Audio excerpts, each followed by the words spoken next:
Fala galera, tudo bem com vocês? Pessoal, a gente vem falando, né, sobre hormônios aqui dentro da mentoria já faz muito tempo e dessa vez eu decidi fazer uma aula um pouco diferente para vocês, para a gente sair um pouco de ciclo e entrar um pouco agora em danos e contenção de danos, tá? Vamos continuar, obviamente, falando sobre esteroides, os que faltam, mas como a gente já falou de vários que são os mais utilizados, eu acho que está na hora de cortar um pouquinho e a gente abordar um pouco sobre coração, um pouco sobre sistema nervoso central para a próxima aula, porque assim, precisa ser contido os danos que são causados pelos esteroides anabolizantes. Se a gente não conter esses danos, é evidente que vai dar merda, né? Então, assim, se você vai usar a bola, já cansei de falar em áudio lá, tem que tomar remédio cardíaco, não tem para onde correr, tá bom? Tem que tomar remédio cardíaco, tem que ficar de olho na questão do hemograma, coagulação, tá? Então, assim, vamos parar para pensar, você está usando um hormônio que aumenta a viscosidade do seu sangue, ponto. Pelo mínimo que seja, já é suficiente para formar coágulos. E aí você pode, se você faz muita merda, né, na tua alimentação, no teu ciclo, não toma protetor, nada, pode ser que isso aí vá para um caminho errado, né, e acabe causando um problema de AVC, um problema de infarto. Então a gente vai falar um pouco sobre contenção de danos cardíacos hoje, tá? E eu vou passar algumas coisas extremamente importantes para vocês aqui. Então a primeira coisa que vocês precisam enxergar é que o coração, ele é basicamente uma bomba, literalmente, tá? Uma câmara que bombeia o sangue. O que ele faz? Ele recebe sangue venoso e joga para o corpo um sangue mais limpo, tá bom? Então basicamente, o que chega para o seu coração, ele vai chegar, entre aspas, ruim, vai sair lá para o teu pulmão, vai retornar para o teu coração limpo e vai sair para os seus órgãos, tá? Por onde que sai esse sangue limpinho? Pela aorta. Por onde chega o sangue limpinho? Pela artéria pulmonar, obviamente. E a veia cava, né, ela carrega o sangue venoso. Sangue venoso significa que é um sangue que está rico em CO2. E aí a gente precisa fazer, o pulmão precisa fazer a troca, né, a retirada desse CO2 para O2. E aí é onde ocorre toda essa conversão, tá? Por isso que existe a questão cardiorrespiratória, né? Caramba, me fugiu a palavra, a interação, tá bom? A interação coração-pulmão, beleza? Por isso que existe, sempre vai existir. Eu fiz essa explicaçãozinha básica aqui, só para que você entenda que o teu coração, ele precisa fazer uma troca, tá? De sangue junto com o teu pulmão, para que bombeie para os seus órgãos sangue positivo, sangue rico em oxigênio. Os esteroides alteram essas coisas? Não, isso aí é tranquilo, tá? Não tem problema nenhum. Os esteroides não vão causar nenhum tipo de malefício para essa veia, nem para essa artéria, nem para essa. Por quê, gente? Essas artérias eu deixei elas bem grossonas assim, porque elas são mesmo, né?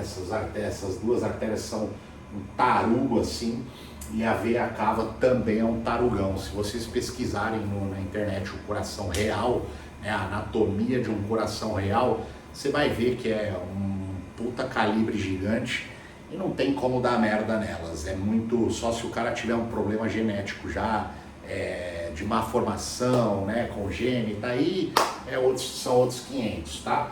Mas por conta de esteroides, o problema está exatamente aqui, tá?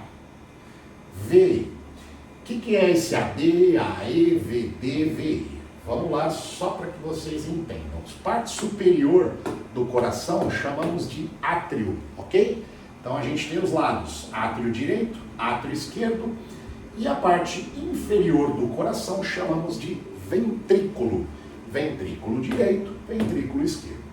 Bom, aqui, obviamente, quem é o responsável por bombear mais o coração é a parte de baixo, tá? Então a parte de baixo é onde ela aperta e faz a pressão para cuspir o sangue para fora, aqui pelas artérias e jogar para o corpo humano. Então, é esse carinha aqui, ó, que é o principal fazedor disso, tá? Que é o ventrículo esquerdo. Então, é ele que faz toda a contração de habilidade muscular ali para bombear sangue para fora e jogar para o corpo humano. Sendo assim, tá? Sendo assim, é exatamente ele que altera nos exames. Então, quando você vê, talvez você já fez um ecocardiograma, você já deve ter visto que lá no eco tem lá ventrículo esquerdo hipertrofiado, né? Doença do coração do atleta, algo do tipo.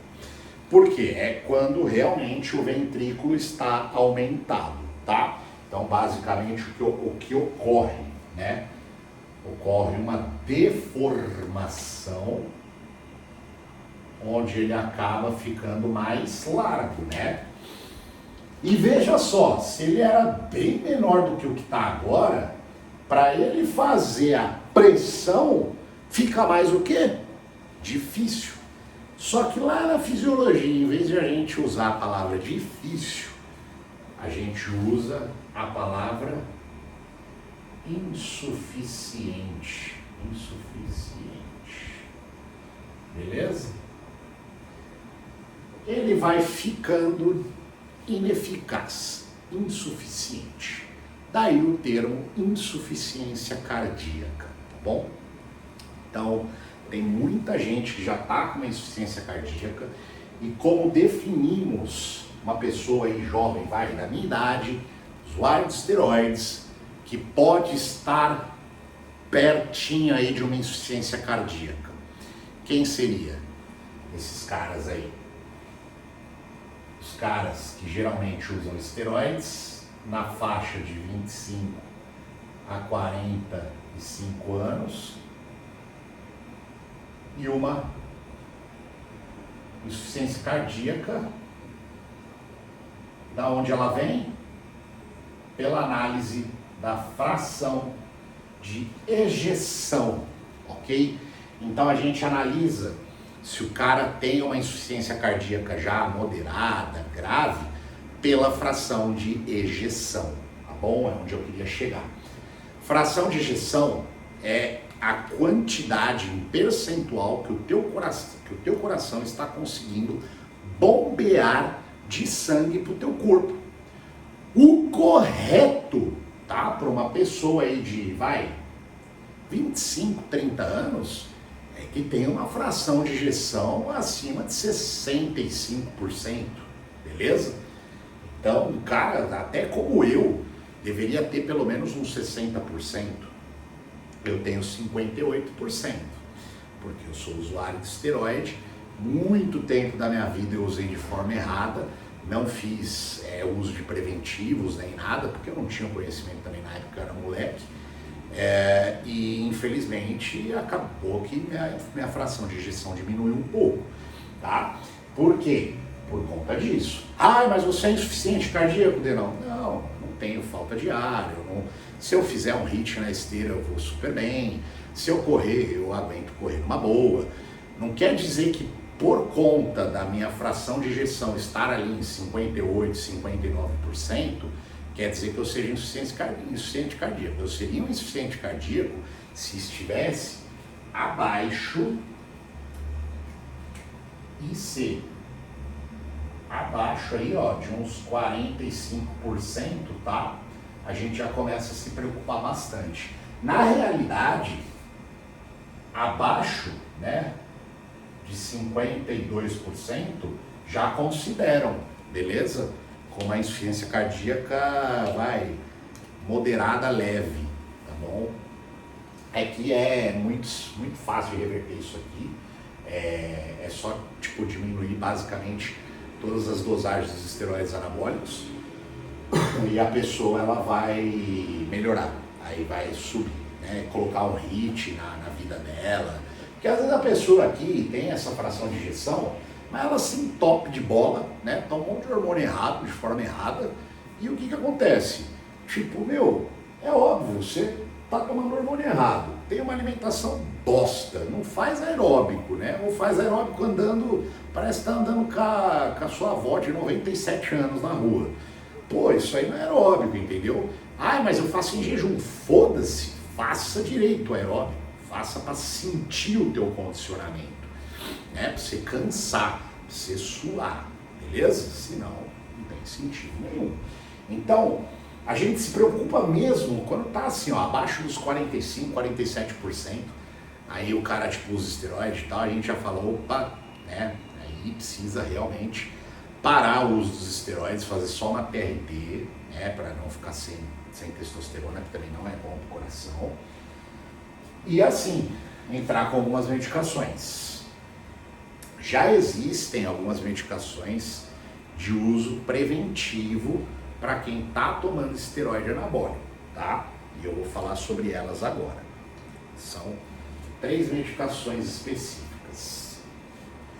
Então faça, sempre que você for fazer um ecocardiograma, você já vai direto na fração de ejeção, tá? Porque o teu ventrículo, ele vai ser aumentado, isso é fato, vai ser aumentado, tá? Só que se você olhar lá no laudo e tiver só, tipo, hipertrofia cardíaca do atleta, né, leve disfunção mitral, essas coisas são normais em quem treina, beleza? Porque o coração ele sofre um remodelamento, que a gente chama de remodelamento cardíaco, completamente normal, e é até saudável o coração ter um tamanho um pouquinho maior para que ele não tenha um batimento tão alterado, né? A gente sabe que um batimento aí de 60, 70 é perfeito, tá? Então, se o coração está num tamanho legal, adequado, ele vai ter um batimento perfeito.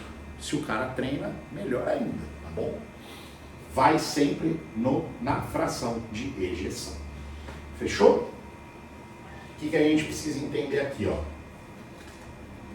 Medicações.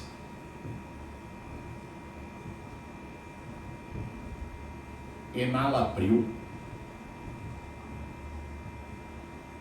ou Ramipril. Esses dois são responsáveis pelo controle da tua pressão arterial mesmo, tá? Então, se o teu coração está exercendo muita força, você ouve ele bater bem forte, né? Significa que a tua pressão tá alta, tá mais alta.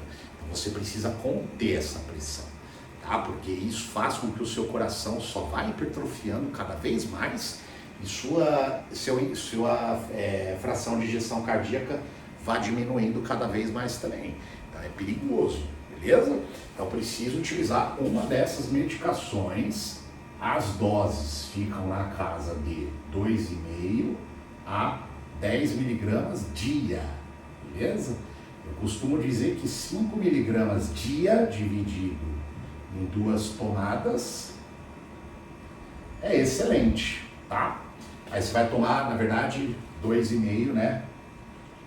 2,5 a cada 12 horas. Essa dose é perfeita. Qual a diferença do Ramipril e do Enalapril? Ambos são inibidores de angiotensina, que inibidor de angiotensina controla a pressão arterial, beleza? Então, ambos são inibidores de angiotensina. O que tem que ser feito? Você precisa entender qual é melhor para você. Aí é só utilizando, tá? Por exemplo, o Enalapril, ele tende a derrubar mais a pressão arterial da pessoa a longo prazo. Então, se a pessoa está usando, tipo, por um mês, assim, o Enalapril, ela começa a ficar com a pressão mais baixa, aí, tipo, passa mal às vezes, dá enjoo, tal, você vai ver a pressão tá muito baixa. Então, o Enalapril tende a fazer isso, tá? O efeito colateral da própria medicação. Já o Ramipril tem uma aceitação melhor nesse ponto. Diferença fisiológica é essa, tá? Então, eu recomendo o Ramipril, tá? Para você não ter esses problemas de queda brusca de pressão. Ninguém gosta de passar por isso, tá? Agora, qual é a diferença? Questão financeira, tá? Outra diferença no caso, né? Questão financeira, tá bom? Então, o Ramipril, ele é bem mais caro que o Enalapril. O Enalapril você acha genérico aí baratinho, já o Ramipril você vai pagar bem mais caro, tá bom? É coisa de 4 vezes assim mais a diferença do Ramipril pro Enalapril. Mas vale a pena, tá bom? Se você tem grana para bolar, já cansei de falar, você tem grana para comprar essas medicações, beleza? Bisoprolol. O que é o bisoprolol? Ele previne as arritmias. Esse é mais recomendado para quando o cara está utilizando clenbuterol, franol, ioembina em dosinhas mais elevadas e acaba tendo muita arritmia. É legal prevenir essas arritmias, tá? Aí o bisoprolol ele entra nesse trabalho, tá? Dosagem do bisoprolol a gente costuma fazer também, né? Aliás, de 1,25 miligramas até 10 miligramas dia, beleza? Costumo dizer que 1,25 miligramas já supre bastante a cada 12 horas, tá? Já supre bastante, se você não for retardado, né, e tomar 10 ml de clenbuterol por dia, tá? Aí também não tem o que fazer, né? Aí é um pouco complicado. A gente precisa usar os esteroides de uma forma inteligente. Dose mais baixa, por um período maior de tempo, para você ter uma consolidação de resultado legal, e aí participa algumas medicações para controle. Pô, não tá tendo arritmia, né? Ou tava tendo, entrou com bisoprolol e combinado com o Enalapril e Ramipril, tá? Ou Ramipril, beleza? Tem que ser combinado. Então assim, se você entrou com essa medicação, parou as arritmias, já está ali 1, 2 vezes utilizando ela, tira fora a medicação. Tira fora, porque você já fez a prevenção. Se voltar, você volta com a medicação. Também a medicação não é bom você tomar por uso muito contínuo. Aqui já é legal, tá? O Ramipril eu acho bacana usar de uso contínuo se você faz o uso de esteroides de forma contínua, beleza? Acho muito importante. Quando tiver tudo muito controladinho, porque vai chegar nesse momento, pode ser que agora tá desregulado, PA tá meio alta, batimento meio alto, sentindo umas palpitadas. Quando você tiver com tudo redondo, PA controlada, batimento controladinho baixo, casa dos 60 ali, 65, e não tendo nada de arritmia nem nada, aí você pode utilizar o Ramipril em dose única mesmo, tipo 2,5 ou 5 miligramas, pré-treino só para você não exercer uma função tão grande do coração treinando, tá bom? Vai ajudar pra caralho isso, beleza? Você a ter uma sobrevida cardíaca, tá? E esses são os maiores problemas. Adenão, dá para reverter o tamanho do ventrículo esquerdo? Aí já é um pouco complicado, tá? Alguns profissionais dizem que dá, outros dizem que não. Eu digo que precisa testar. E para fazer esse teste, precisa utilizar um caminhão de coisas, precisa fazer um caminhão de exames. Aí eu recomendo fortemente que você passe de verdade, tá? Porque isso aí, aí você está envolvendo o coração. Tipo, se eu passar isso aqui, você fizer e der uma merda, eu sou o responsável. Então eu não posso passar um tratamento que assim, não é nem certificado na ciência que dá certo, né? Mas tem alguns profissionais que defendem aí a ideia, outros não. Eu sou um profissional que assim, dá para testar dependendo de alguns casos, mas aí assim, precisa fazer muito exame, né? Precisa fazer realmente acompanhamento.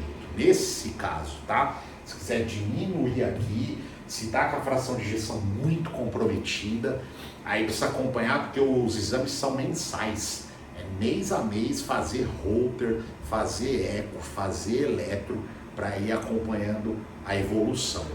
Tem que fazer isso, não tem para onde correr. Aí entra o uso de peptídeo, TB500, BPC 157, tem muita coisa que tem essa influência no coração de forma, às vezes, positiva, tá? Mas é só testando, e isso não existe respaldo na ciência, né? Isso aí são coisas que a gente pegou aí de estudos em ratos, tal, e aí alguns loucos fizeram os testes, alguns deu certo, outros não, mas também os que fizeram um tratamento completo aí com os peptídeos também, o que acontece? Eles pararam de utilizar esteroide, então por isso que teve uma melhora muito grande cardíaca, então pode ter sido por isso, pode. Então assim, a gente não tem uma certeza 100% absoluta, então a gente precisa tomar muito cuidado nesse momento. Então o que eu queria dizer para vocês é, façam um ecocardiograma, tá? Se vocês fizerem o eco e quiserem me mandar, me manda no grupo para eu dar uma olhada, tá? E eu falo para vocês o que está acontecendo e o que eu recomendaria também. Então é legal, acho legal vocês fazerem um eco para ver isso. E acho muito válido, se vocês estiverem usando bola já há muito tempo, vocês fazerem uso pelo menos do Ramipril, tá bom? Numa dose baixinha e controlar a pressão arterial de vocês, ficar de olho sempre na pressão arterial de vocês. Ah, minha pressão tá boa, tá, mas e os batimentos? Ah, tá em 90 e você tá sentado? Porra, tá uma merda teu condicionamento, entendeu? Teu condicionamento vai estar bom se os batimentos estiverem ali abaixo de 70, quando você estiver sentadinho, beleza? Esse é o ponto, tá bom? Então, acho que essa aula foi muito valiosa para vocês que usam esteroides e deixo aberto aí para vocês me mandarem exames. Caso já tenham, mandem, tá? O que tiver de exame. Aí o interesse realmente para avaliar a condição do teu coração é o ecocardiograma. Eletro não presta para mim ver nada de verdade. Holter não vai ajudar em porra nenhuma. Eu preciso ver sua fração de ejeção e estruturas de câmara cardíaca. Beleza? Aí a gente consegue fazer um bate-papo para eu explicar o que está acontecendo. Fechou? Se tiver qualquer dúvida dessa aula, manda aí no grupo que eu respondo você. Beleza? Até a próxima aula. Um abraço.